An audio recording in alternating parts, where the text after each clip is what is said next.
এখন দেখছেন YouTube channel Nitai media live. আমি এও বলেছি, ভজন এমন একটি মহিমা, ভীষ্মদেবের সামনে কাল এসে দাঁড়িয়েছে, মৃত্যু পিতামহ ভীষ্ম সরসজ্জায় কাল এসে দাঁড়িয়েছে, অপেক্ষা করছে। আপনার তো ইচ্ছামিত পিতামহ, আমি এসেছি। কালকে দেখে ভীষ্মদেব হেসে বললেন, তুমি চলে যাও, আমি তোমার সাথে যাব না। আমি আমার জীবনে পাপ করিনি, যৌবনে কোনো অপরাধ করিনি, আমি গোবিন্দের সাথে যাব, মৃত্যু তোমার সাথে যাব না। ভজন করলে এত বড় কথা, আপনিও বলতে পারবেন, হে কাল, হে মৃত্যু, আমি তোমার সঙ্গী নই, আমি গোবিন্দের সাথে যেতে চাই। বিশ্ব গোবিন্দ চরণ দর্শন করতে করতেই মহা নির্জানে চলে গিয়েছিলেন। মৃত্যু তার সামনে টিকতে পারেনি, তিনি নিজেই প্রাণকে উৎক্রমণ করলেন গোবিন্দকে স্মরণ করে চরণ দর্শন করতে করতে। কালকে, মৃত্যুকে পরাভূত করে তাড়িয়ে দিলেন, আমার জীবনে আমি পাপ করিনি, চলে যাও, তোমার সাথে আমার যাওয়ার কথা না। ভজন এমন মহিমা, কালও দূরে হাত জোর করে, সমনও দূরে পালায়, মৃত্যুও ভয়ে ভীত হয়ে পলায়ন করে যার চরণে শরণ নিলে, যার নাম নিলে কাল মৃত্যুও ভীত হয়ে দূরে পালায়। সেই চরণ আমরা শরণ নিলাম না। নান্য পন্থা, দ্বিতীয় কোনো পথ খোলা নেই আমাদের।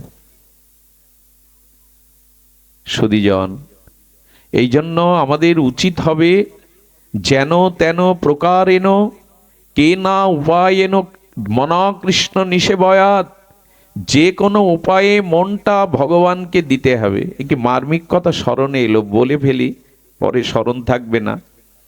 মার্মিক কথা হলো, ভগবান গীতা ভাগবত শাস্ত্রে আমাদের মনকে চেয়েছেন। কি চেয়েছেন? মন। মনমনা ভব, মদ ভক্ত, সব কিছুতেই মন চেয়েছেন। আমার একটু কূট বুদ্ধি তো, আমি যদি একটু পূর্বপক্ষ হয়ে কূট বুদ্ধি তুলি, ভগবান আর কিছু চাইলে না, তুমি মন চাইলে। আচ্ছা, এই যে কাপড়টাই, বস্ত্রটা, এটা শুদ্ধ না, পবিত্র না? গোবিন্দ যদি একটা কাপড় চাইতেন, আমি নূতন কোনো শুভ্র সূচি কাপড় তাকে দিতে পারতাম, যাতে কোনো ময়লা নাই। গোবিন্দ যদি বলতেন একটা ফুল দাও, এই ফুলটা সৌন্দর্যময়, সুগন্ধময়, এটা তোমাকে দেওয়া যায়। আচ্ছা, গাছের একটা ফল, গাছের একটা ফল, সেটাও তোমা দেয়, তাতে দোষ নাই, সেটা আস্বাদ্য। কিন্তু ভগবান এমন একটা জিনিস চাইলো, যার থেকে অশুদ্ধ জিনিস আর, এখানে বলতে পারবেন কেউ বুকে হাত দিয়ে যে আমার মন 16 আনা শুদ্ধ? বরঞ্চ শুনে রাখুন, আমার মনের খবরটা আপনাদের বলি।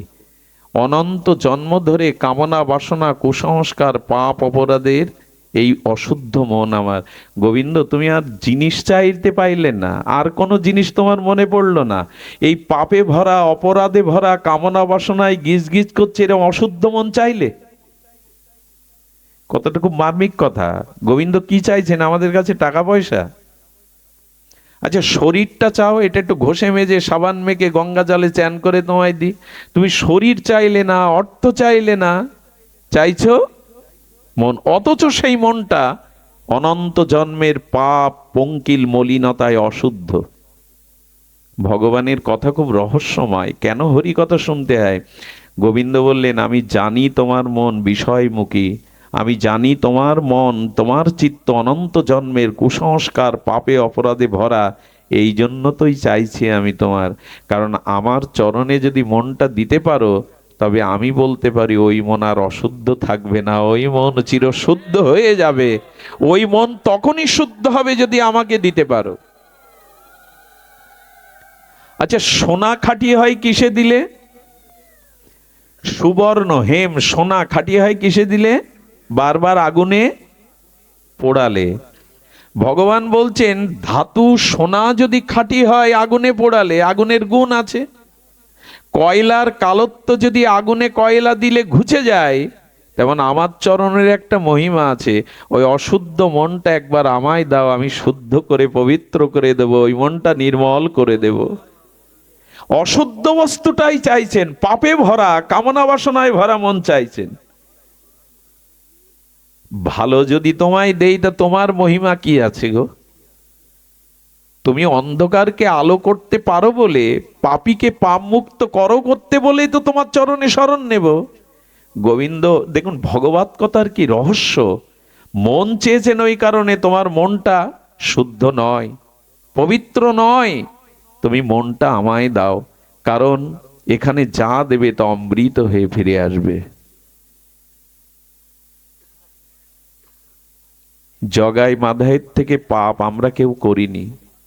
একবার ভেবে দেখুন তো, জগাই মাধায়ের পরের ঘরে আগুন দিয়েছে, পর স্ত্রীকে লুণ্ঠন করেছে, হ্যাঁ, অমেদ্য মদ ও মাংস নিয়ে পড়ে থাকতো, সাধুদের অত্যাচার, দিন দুঃখীদের প্রতি রুলার চালিয়েছে তারা, মদের গন্ধ বেরোচ্ছে। শুধু তাই না, নিত্যানন্দ প্রভুর মতো অবধূতকে তারা, করুণাদাতা প্রেমদাতা পতিতের বন্ধুকে তারা কলসি দিয়ে মাথা ফাটিয়ে রক্ত ঝরাচ্ছে। এত পাপ আমি আপনি তো করিনি। সেই মাধায়ের দিকে তাকিয়ে নিতাই বলছে, মাধায় রে, মার, আমাকে আরো মার, আমাকে রক্ত ঝরা, তবে একবার গৌর বল।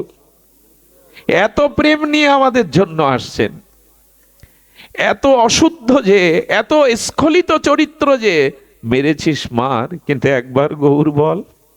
সেই নিতাইয়ের যুগে, মহাপ্রভুর যুগে যদি আমাদের আশ্রয় না নেই, আমরা যাব কোথায়? আমাদের আর জায়গা কোথায়?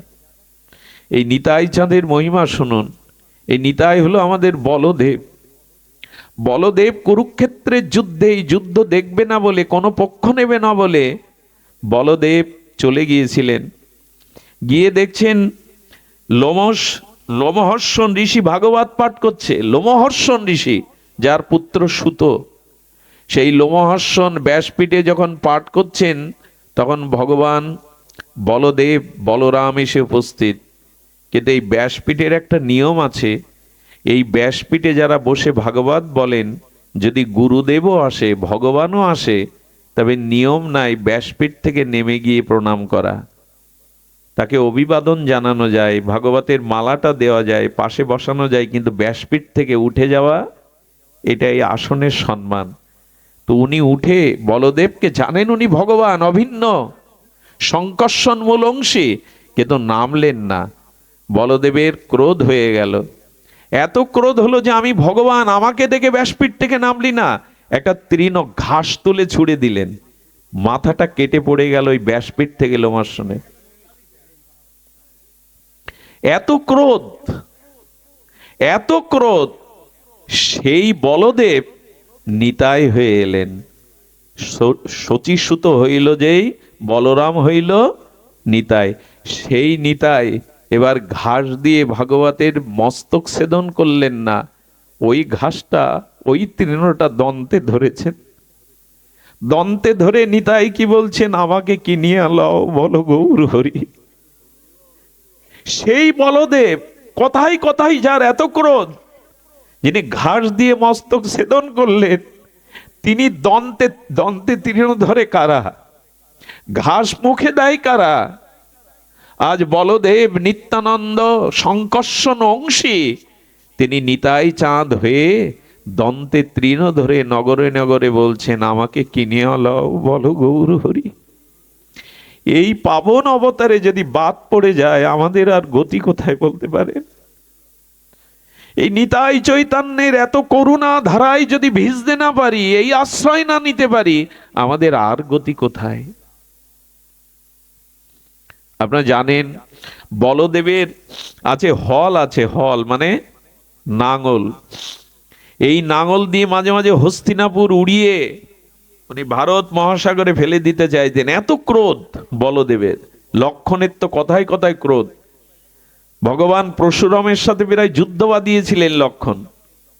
সেই লক্ষণ, সেই বলদেব এবার নাঙল আনলেন না। নাঙলটা আছে বলদেবের, ওটা যায় না। তো যদি বলি, নিত্যানন্দ প্রভু, তুমি বলদেব প্রভুর নাঙ্গলটা কোথায় লোকালে? বলেন, আমি নাঙল এবার এনেছি, তবে তোমাদের হৃদয় ভূমিতে চাষ করার জন্য। নাঙল দিয়ে কি করায়? অনেক পতির জমিতে নাঙল দিয়ে ভূমি উর্বর করে শস্য বপন করে ফসল ফলিয়ে অভাব দূর করায়। নিতাই বলছে আমি করুণা প্রেম দিয়ে চাষ দিয়ে তোমার এই অপপতিত হৃদয়টাকে প্রেম ভক্তির গৌর প্রেম ব্রজ প্রেমের ফসল ফলিয়ে তোমাকে আমি প্রেম দান করব। এই করুণার যুগে আমরা বাদ পড়ে যাচ্ছি। বলতে পারেন আমাদের গতি কি হবে? এত করুণা নিয়ে ভগবান আমাদের সামনে আসেননি ইতিপূর্বে, এত করুণা নিয়ে তার আগমন হয়নি। এই তো করুণায় অবতীর্ণ কল, এই বিশেষ কলিতে এত করুণা নিয়ে এলেন, কিন্তু বাদ পড়ে গেলাম। একবারও নিতাই বললাম না, গৌর বলে হৃদয় সিক্ত হলো না। আমাদের কি গতি হবে বলতে পারেন?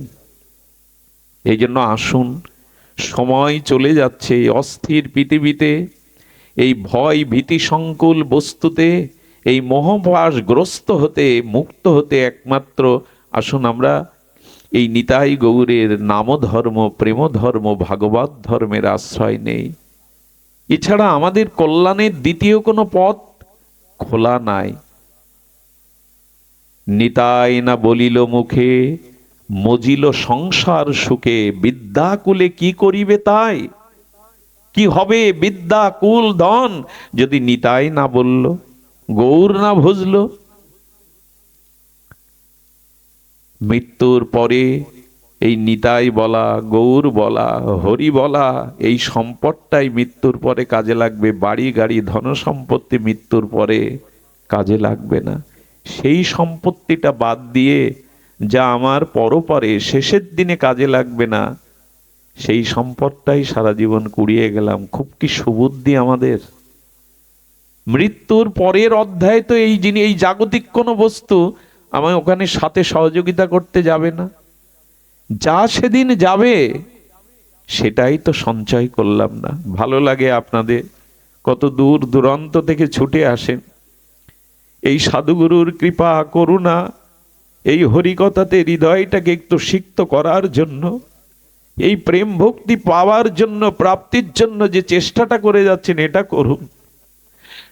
যদি আমি অসুস্থ হয়ে বাড়িতে বার্ধক্য দশায় জরাগ্রস্ত হয়ে মুমূর্ষু হয়ে পড়ে থাকি, সেই অবস্থায় যদি আজকের এই অনুষ্ঠানের স্মৃতি মনে ওঠে, সেদিন এমন ভক্তদের মুখগুলো মনে পড়ে, এই স্মৃতিটাই সেদিন আপনাকে গোবিন্দর কথা মনে করিয়ে দেবে, পরকালের একটা পথ রচনা করে দেবে।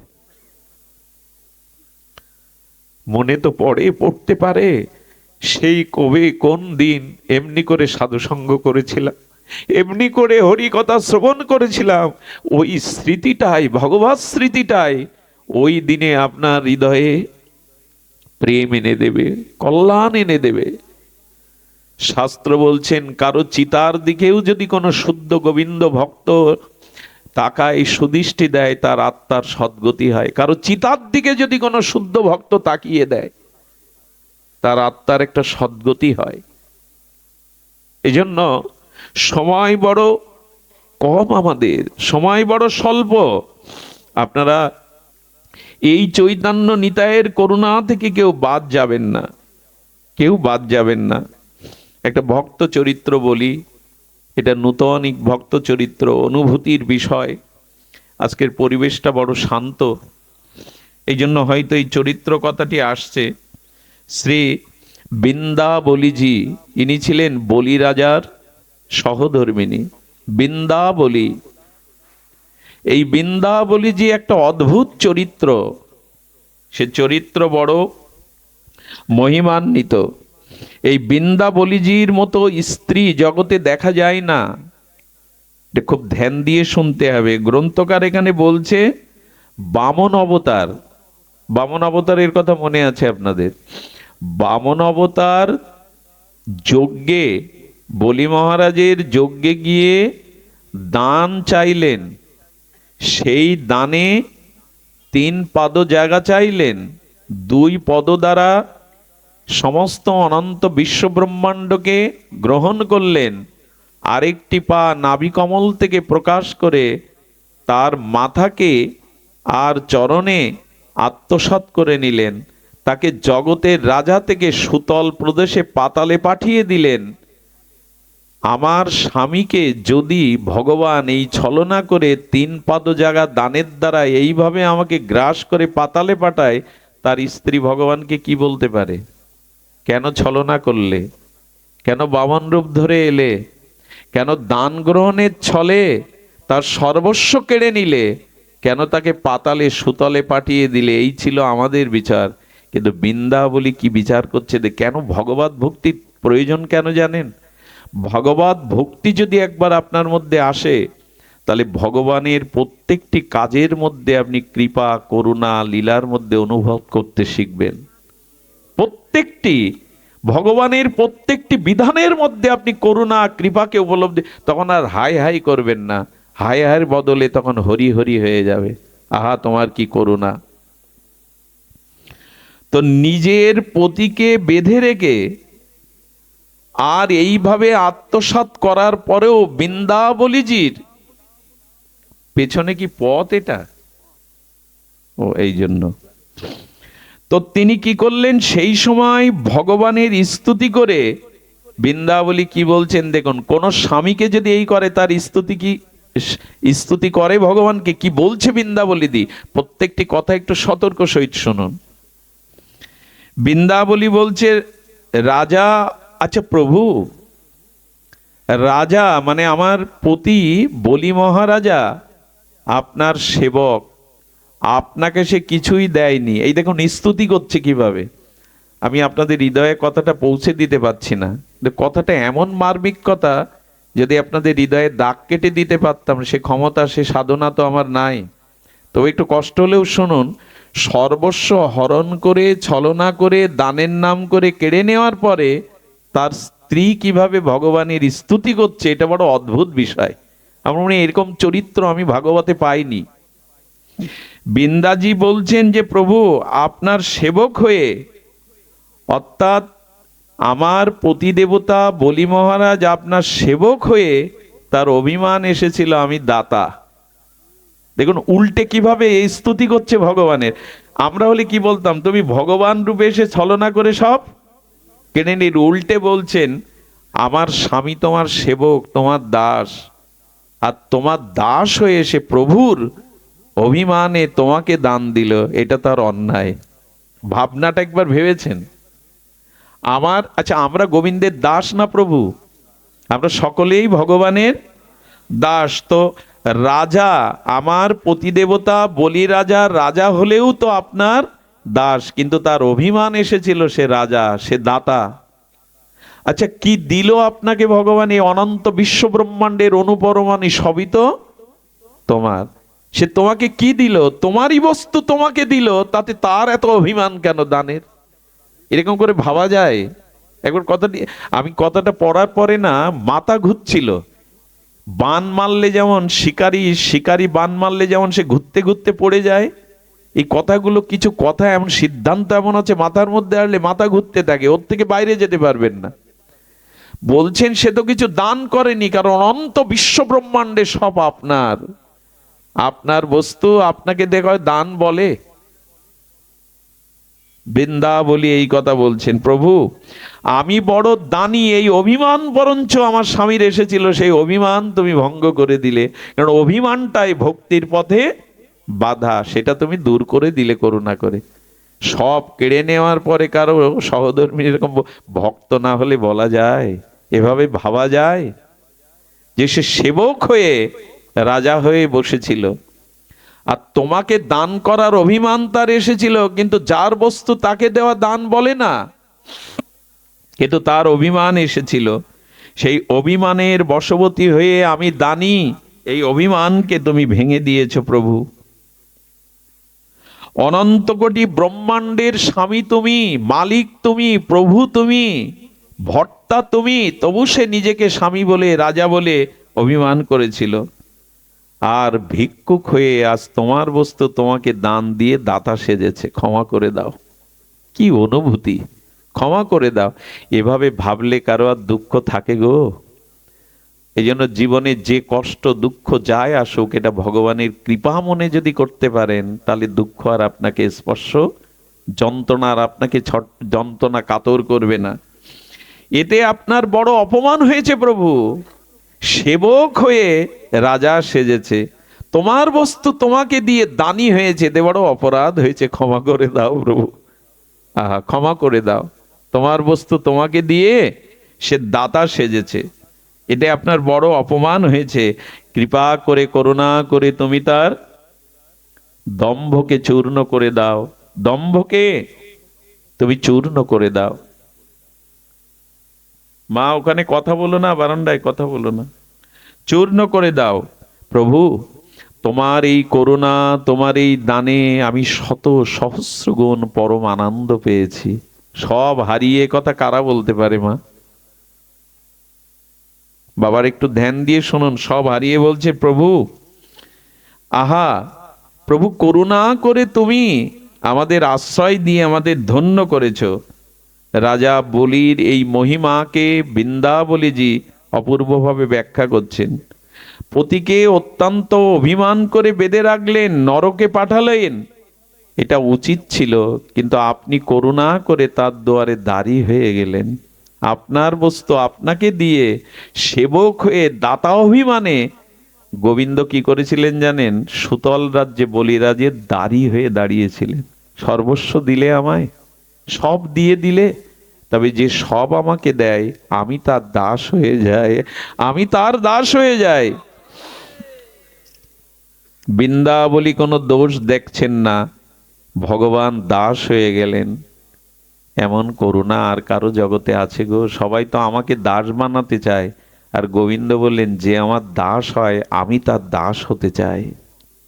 ভক্ত মেরা মুকুট মণি, মেয়ে ভক্ত কা দাস হু। এই জগতে কোনো মহাজন চায় না তার দাস কর্মচারী তার থেকে বড় হোক।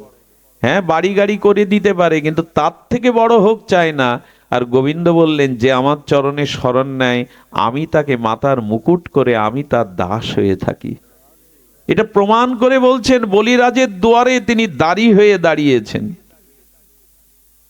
প্রভু, আপনি জগতে লীলা করবার জন্য, ক্রিয়া করবার জন্য এই জগৎ সৃষ্টি করেছেন, সবই আপনার লীলা, কিন্তু আমরা আপনার লীলাকে বুঝতে পারি না।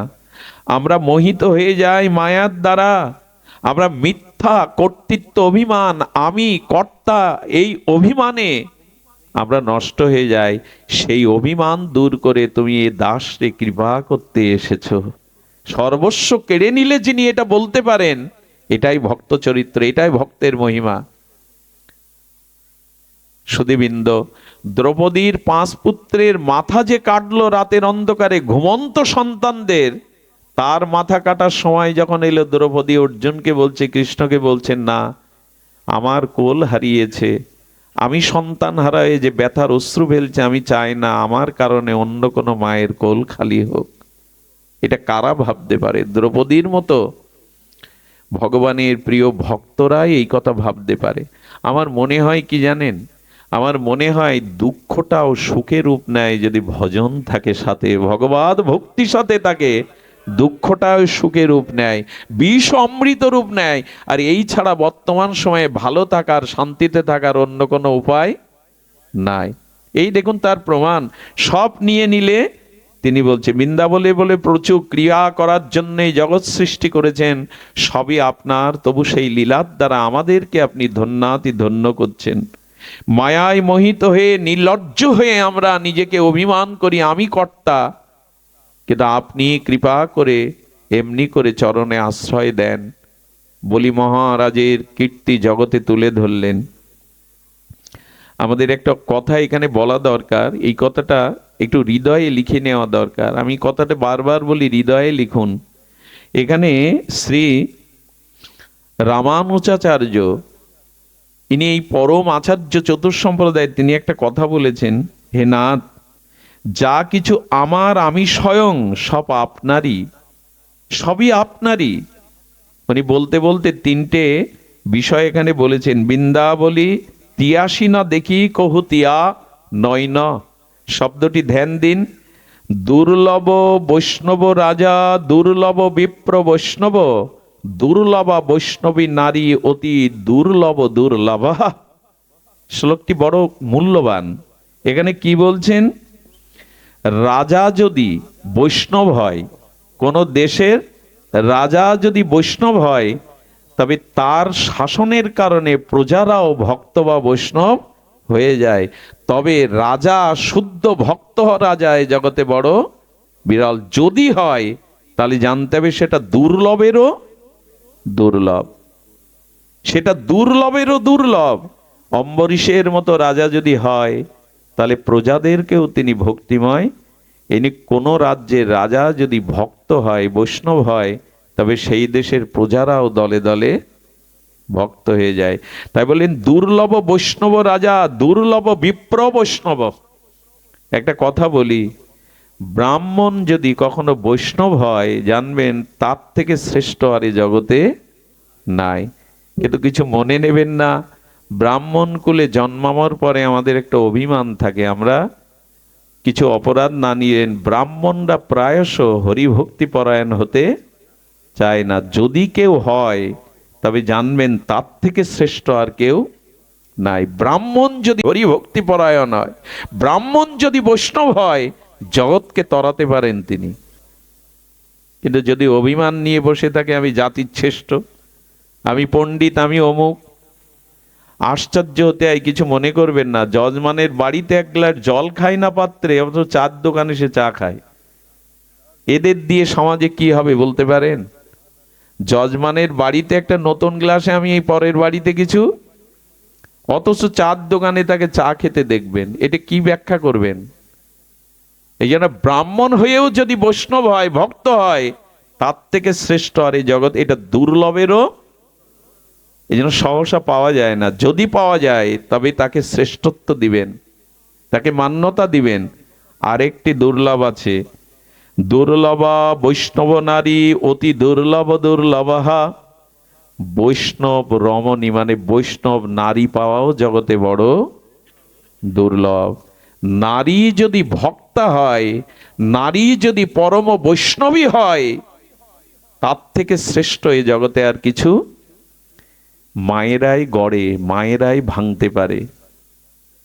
একটা সংসারে যদি ভক্তিপরায়ণ কোনো মা থাকে না, পুরো সংসার কেন পুরো পরিবেশটাই বদলে দিতে পারে। বিশ্বাস করুন, অনেক মাতাল চরিত্রহীন পুরুষকেও সাধু করে দেয় তার পরশমণির ছোঁয়ায়। নারী পারে না, যদি সে বৈষ্ণব হয় সে পারে না এমন কোনো কাজ জগতে। এই জন্য বললেন দুর্লভা বৈষ্ণব নারী, দুর্লভা অতি দুর্লভা। এটা মেলে না। আমি আমার জীবদ্দশাতে দেখেছি কত পশু, হিংস্র আর অশরিক বৃত্তি সম্পন্ন মানুষকেও পথে আনতে। এই জন্য নারী যদি ভক্তি পরায়ণা হয়, সে তার থেকে বড় প্রাপ্তি আর এই জগতে নাই। সুধীবৃন্দ, এই জন্য বারবার বারবার মনে হয়, বারবার মনে হয় যে রমণী মায়েরাও যদি ভক্তি পরায়ণা ত্যাগ বৈরাগ্যিনী হয়ে ওঠে, তবেই পরিবার, এ সমাজ বদলাতে পারে। আমাদের ভারতীয় আর্য ঋষিরা গেয়ে গেছেন তাদের কবিত্ব ছন্দে, না জাগিলে মা ভারত ললনা, এ ভারত আর জাগে না জাগে না। শঙ্খ উলোধ্বনিতে জেগে ওঠো মা, সতীত্বের গুণাবলিতে জেগে ওঠো মা, ভজনের মহিমায় জেগে ওঠো। তোমাদের হাতেই আগামী দিনের সমাজ, আগামী দিনের শান্তি অপেক্ষা করছে তোমাদের হাতেই। এই জন্য বৈষ্ণব ভক্তিপরায়ণা রমণী এ বড় দুর্লভেরও দুর্লভ। এই বৃন্দাবলীর চরিত্রে আমরা সেটা দেখি। ভগবানের সম্পত্তি নিজের মনে করা ঠিক নয়, তার স্বয়ং কর্তা মনে করা ঠিক নয়, সেটা বৃন্দাবলী এই চরিত্রের দ্বারা দেখিয়ে গিয়েছিলেন। সুধীবৃন্দ, বৈষ্ণব নারীর মহিমা প্রসঙ্গে আমরা অনেক কথা বলেছি, অনেক দৃষ্টান্তই দিয়েছি। তবে এইটুকু বলবো যে বৃন্দাবলী যেমন ভগবানের এই লীলার মধ্যে সবটুকু গুণ দেখেছেন, মহিমা দেখেছেন, ততটুকুই আমরা বলবার চেষ্টা করেছি যে ভগবানের সব বিধানকে আঁচল পেতে মেনে নিন। তার ভিতরে অপার করুণাকে উপলব্ধি, তবে এটা হরিনাম ব্যতীত, ভাগবত শ্রবণ ব্যতীত, নিত্য নিরন্তর ভজনে রত না থাকলে এই বুদ্ধি, এই চিন্তা আমাদের ভেতরে প্রকাশ হবে না। দদামি বুদ্ধি যোগম ভগবান এই সুবুদ্ধিটা দান করবেন একমাত্র ভজনের দ্বারাই। তাই আপনাদের কাছে বিশেষ অনুরোধ, আসুন আমরা ভজনে ব্রতী হই। যে দিনগুলো গেছে গেছে, যে সময়, যে জন্ম পার হয়ে গেছে গেছে, যেটুকু সময় আছে এইটুকু ভগবত প্রাপ্তির জন্য যথেষ্ট। এই বিশেষ কলিযুগে, এই নিতাই চৈতন্যের যুগে বেশি অপেক্ষা নাই। দিনান্তে যে নিতাই বলে একবার, সে হয় আমার, আমি হই তার। যদি দিনান্তে একবার নিতাই বলতে পারেন, তবে আপনিও কল্যাণ পেয়ে যাবেন। আমরা যখন দুর্লভা বৈষ্ণব নারীর কথা উঠল, তখন বিষ্ণুপ্রিয়ার কথা বলে আজকে পাঠ বিশ্রাম করি। কারণ আমাদের সামনে বিষ্ণুপ্রিয়ার চরিত্র বড় বিরল। মহাপ্রভু সন্ন্যাসের আগে বিষ্ণুপ্রিয়া দেবীর এই ষোড়শী পরমা গুণবতী রূপবতী এই জগৎলক্ষ্মী বিষ্ণুপ্রিয়াজির চোখ দিয়ে বিন্দু বিন্দু অশ্রু গড়িয়ে পড়ছে, আর বলেছিল, প্রভু আমি শুনছি আকাশে বাতাসে আপনি কি সন্ন্যাস নিয়ে চলে যাবেন, সন্ন্যাস গ্রহণ করবেন। মহাপ্রভু প্রিয়াজির হাত দুটো জড়িয়ে ধরে বলেছিল, প্রিয়া আমি কৃষ্ণ প্রেম দানের জন্য এসেছিলাম, কিন্তু জগৎকে জাগাতে পারলাম না, জগৎকে কৃষ্ণময় কৃষ্ণ প্রেম দান করতে পারলাম না, তাই আমাকে বিদায় দাও। নিজে ত্যাগ বৈরাগ্য অশ্রু সজল নয়নে যদি জীবের দ্বারে যেতে পারি, তবে জীবগুলি জাগবে। মহাপ্রভু সন্ন্যাস নেওয়ার প্রয়োজন ছিল না। তিনি নবদ্বীপের সংকীর্তন পিতা হয়ে জগৎকে প্রেমে ভাসাতে পারতেন, কিন্তু ত্যাগ বৈরাগ্য ছাড়া এই যুগে মুখের কথা কেউ গ্রহণ করবে না। এই জন্য মহাপ্রভু নিজে সন্ন্যাস গ্রহণ করে এই ত্যাগ বৈরাগ্যকে জগতে দেখালেন। যাওয়ার আগে বিষ্ণুপ্রিয়া দেবীকে বলেছিলেন সেই মর্মস্পর্শী কথা, প্রিয়া তুমি বৈষ্ণবদের জননী, আমি যদি বৈষ্ণবদের ভক্তদের পিতা হই, তবে তুমি বৈষ্ণব জননী। তবে শোনো প্রিয়া, যদি কোনো মা মারা যায়, সন্তান প্রসব হতে গিয়ে যদি কোনো জননী মারা যায়, পিতা প্রায়শ সন্তানদের লালন পালন করে মানুষ করতে পারে না। কিন্তু জানো প্রিয়া, যদি পতি মারা যায়, পিতা মারা যায়, মা ভিক্ষা করে দাসীগিরি করেও সন্তানকে প্রতিপালন করে মানুষ করতে পারে। আজ থেকে তুমি বৈষ্ণবের জননী হও, আজ থেকে তুমি গৌর ভক্তগণের মা হও। তোমার ত্যাগ বৈরাগ্য তিতিক্ষা অশ্রু সজল, এই ত্যাগের দ্বারা এই গৌড়ীয় বৈষ্ণব রক্ষা পাবে। প্রিয়া আমি বাইরে যদি কাঁদি, তবে তুমি ঘরে বসে কাঁদো, তোমার দ্বারাই গৌড়ীয় বৈষ্ণব সুরক্ষিত হবে। একই বিষ্ণুপ্রিয়ার ভূমিকাটা সবসময় আমাদের আচার্যরা সামনে আনিনি। যেদিন মহাপ্রভু বিদায় নেবে, সেদিন সমস্ত নবদ্বীপবাসী কাঁদছে। শেষবারের মতো তাদের গৌরচন্দ্রের বদনখানি দেখবার জন্য লক্ষ লক্ষ মানুষ নবদ্বীপের সুরধনী গঙ্গার তীরে দাঁড়িয়ে একা কেবল ঘরের কোণে কাঁদছে। সে হলো বিষ্ণুপ্রিয়া, কারণ প্রভুর আদেশ নেই তার সামনে যাওয়ার। কত বড় ত্যাগ হলে পড়ে আছে ঘরের কোণে। কে যেন কানে কানে বলল, প্রিয়া সন্ন্যাস নেওয়ার পরে একবার মাতৃভূমিতে আসা যায়, তোর প্রাণনাথ আর কখনো নবদ্বীপে আসবে না। দেখুন, কৃষ্ণচন্দ্র রাধারানীকে ব্রজগোপিকাদের বলেছিল, আমি আবার আসব। রাধারানীর বুকে একটা আশার প্রদীপ জ্বলেছিল, কৃষ্ণ আবার আসবে। কিন্তু বিষ্ণুপ্রিয়া দেবী জানে, এই প্রভু চলে গেলে আর নবদ্বীপে প্রভু আসবে না। আচ্ছা, সে সময় প্রিয়াজির মনে কি হচ্ছিল বলুন তো? সনাতন মিশ্রের কন্যা, এমন রূপ এমন মহিমা নিয়ে এসেছে, সংসারের সুখের মুখ কোনোদিন দেখতে পায়নি। প্রভু তো একটা বছর শিবাসাঙ্গনে রাত জেগে কীর্তন করতে ঘরেও থাকতো না, প্রভু চরণ সেবার সুযোগও পায়নি। সেই প্রিয়াজির আজ কি দশা, বলো তোর গৌর আর আসবে না, বিষ্ণুপ্রিয়া দেবীর মুখ দেখবে না প্রভু। তো কি মুখ দেখবে না? আসলে এটা তো বিপ্রলম্ব রস, বিরহ রস। উনি রাস্তায়, যে পথ দিয়ে আমার গৌর হরির সচরণ যাবে, সেই রাস্তায় লুটিয়ে পড়লেন, মুখখানা মাটিতে গুজে দোলাই ধূসরিত বিরোহিণী প্রিয়াজি কাঁদছেন। মহাপ্রভু আস্তে আস্তে দেখলো কে যেন ধুলার মধ্যে পড়ে আছে। প্রভু দাঁড়িয়ে বললেন, কে তুমি? কে তুমি এমন করে ধুলায় পড়ে আছো? প্রভু, আমি আমি গৌরাঙ্গ প্রিয়া। বললেন, না, তুমি বিষ্ণু প্রিয়া। এভাবে পড়ে আছো কেন? প্রভু, সবার কল্যাণ, সবার উদ্ধার করলে, সবাইকে আশ্রয় দিলে আমার কি গতি হবে? বলে যাও, আমার কি আশ্রয়? প্রভুর পাদুকা, চরণ পাদুকাটা খুলে বললেন, যাও, এটি নিয়ে ঘরে যাও, ঘরে বসে ত্যাগ বৈরাগ্যের দ্বারা ভজন করো। সেই যে খড়মটা মাথায় নিয়ে ঘরে এলো, কি করতো জানেন? সেই খড়মটা আসনে রেখে সন্ধ্যার পরে ওই খড়মে আর বুক গুজে মাথাটা রেখেই সারা রাত গৌর স্মরণে, গৌর লীলা স্মরণে কাটাতো পীরা। সকালে কি করতো জানেন? যতদিন সচিমা বেঁচে ছিল ততদিন সচিমার আঁচল তলে কাউকে মুখ দেখাতো না। আঁচল তলে গঙ্গা স্নান করে ঘরে ঢুকতো। সচিমা চলে গেলে আর গঙ্গায় যেত না। প্রিয়াজির সখী কাঞ্চনা 2 বালতি গঙ্গার জল এনে ওইখানে স্নান করে ওইখানেই তার স্নানকৃত সারতেন। সারাদিন কি করতেন জানেন প্রিয়াজি? এ বড় বিস্ময়কর কথা। এমন ভজন যারা আমাদের জন্য করে গেল, আমরা তাদের মূল্যায়ন, তাদের চোখের জলের কোনো মূল্য দেব না। 2টো মাটির পাত্র রাখতেন, একটাতে তন্ডুল চাউল রাখতেন, আরেকটাতে খালি। একটা করে চাউল নিতেন আর হরে কৃষ্ণ মহামন্ত্র প্রসাদী করে খালি পাত্রে রাখতেন। আমি বলতে পারেন, বেলা 11টা 12টা পর্যন্ত কমুটো চাল হতো। ওই চালটা গঙ্গা জলে ফুটিয়ে প্রভুকে ভোগ লাগিয়ে পেতেন আর সখীকে দিতেন। এই ছিল তার জীবন। এ আমরা কল্পনাও আনতে পারবো না। কৃষ্ণ ভজন সহজে হয় গো? এত ভোগের মধ্যে, বিলাসিতার মধ্যে হয় গো?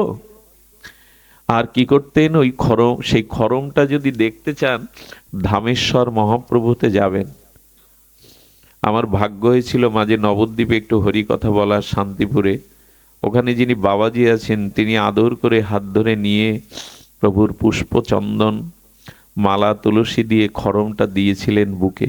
সেই খড়মটা অনেকে, আপনারাও গিয়ে একবার যদি নবদ্বীপে যান, ধামেশ্বর মহাপ্রভু, প্রভুর এই খড়মটা, ওতে বিষ্ণুপ্রিয়া দেবীর প্রেম মাখানো, নয়নের জল মাখানো, কোটি কোটি নাম প্রসাদী হয়ে আছে ওই চরণটা। এটা আজও বিস্ময় আছে কেন জানি না। এই কাল কবলিত সময় হয়তো আমাদের কৃপা করবার জন্য এখনো আছে। একবার শ্রীহট্টে এনেছিলেন আচার্য প্রভুরা এই চরণ। তো সেই চরণটার বাঁধানো আছে ওপর দিয়ে, স্টিল দিয়ে, রূপা দিয়ে বাঁধানো, ভেতরে আছে খড়মটা।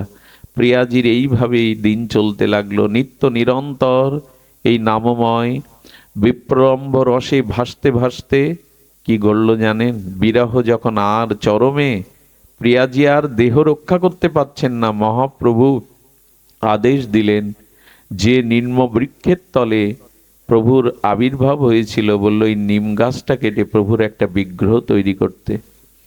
বিষ্ণুপ্রিয়া দেবীর দ্বারাই এই প্রভুর মূর্তিটা, আজকে সেই নিম গাছটা নাই, যারা গিয়ে দেখেন না, সেই নিম গাছটা গৌর বিগ্রহ তৈরি করা হয়েছিল।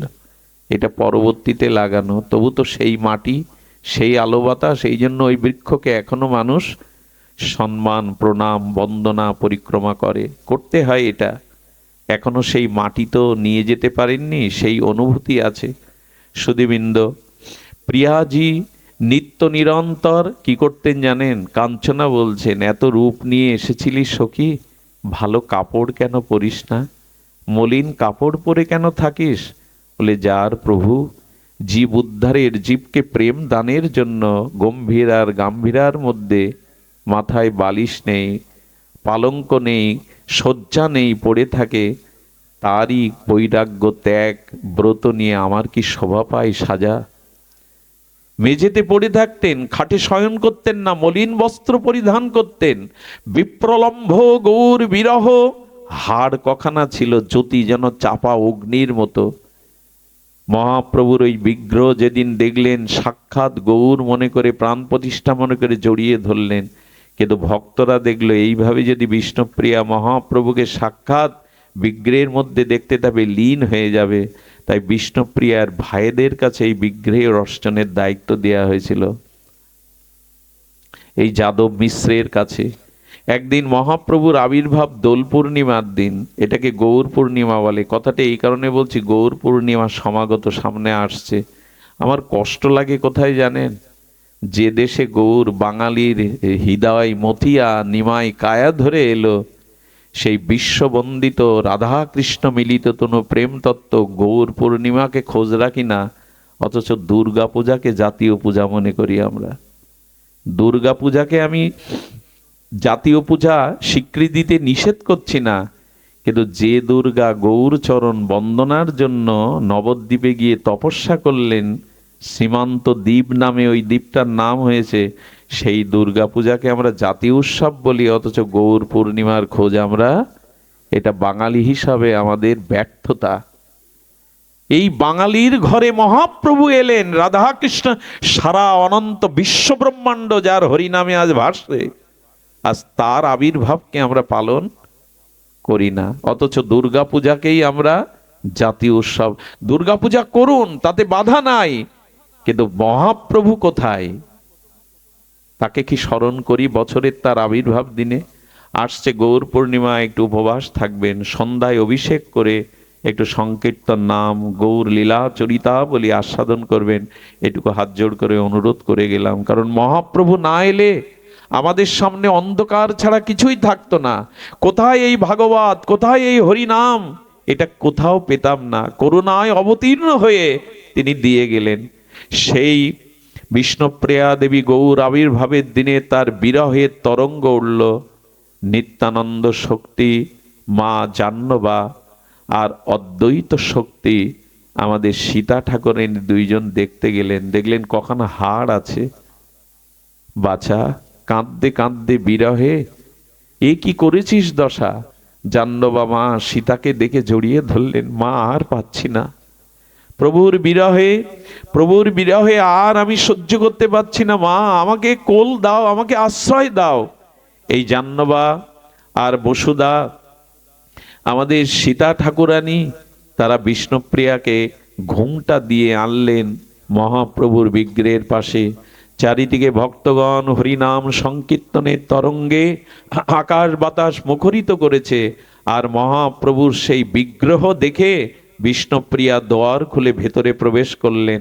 মহাপ্রভুর শ্রীবগ্র দর্শন করে এই বিরহিণী বিপ্রলম্ব রসে ভাসমান বিষ্ণুপ্রিয়া প্রভুকে জড়িয়ে ধরলেন। ওই সাথে সাথে প্রিয়াজি প্রভুর সাথে লীন হয়ে গেলেন। এই বিগ্রহটাই হলো ধামেশ্বর মহাপ্রভু। এই বিগ্রহ এখনো নবদ্বীপে ধামেশ্বর মহাপ্রভু বিরাজমান।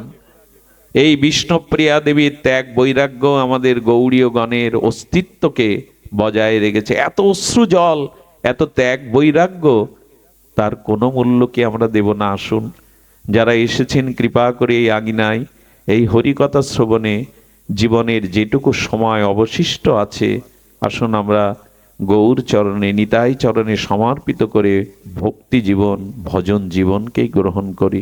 আজ এইটুকুই। আপনাদের মঙ্গল হোক, সকলের কল্যাণ হোক, গৌর চরণে আমাদের রতিমতি হোক, এই প্রার্থনা করে আজকের হরিকথা বিশ্রাম। মহাপ্রভুর কৃপা হলে আবারও আপনাদের এই আনন্দময় সান্নিধ্যে হরিকথা বলার প্রয়াস রইল। জয় শ্রী গুরু প্রেমানন্দে গৌর হরি বল। জয় শ্রী রাধে, জয় শ্রী রাধে।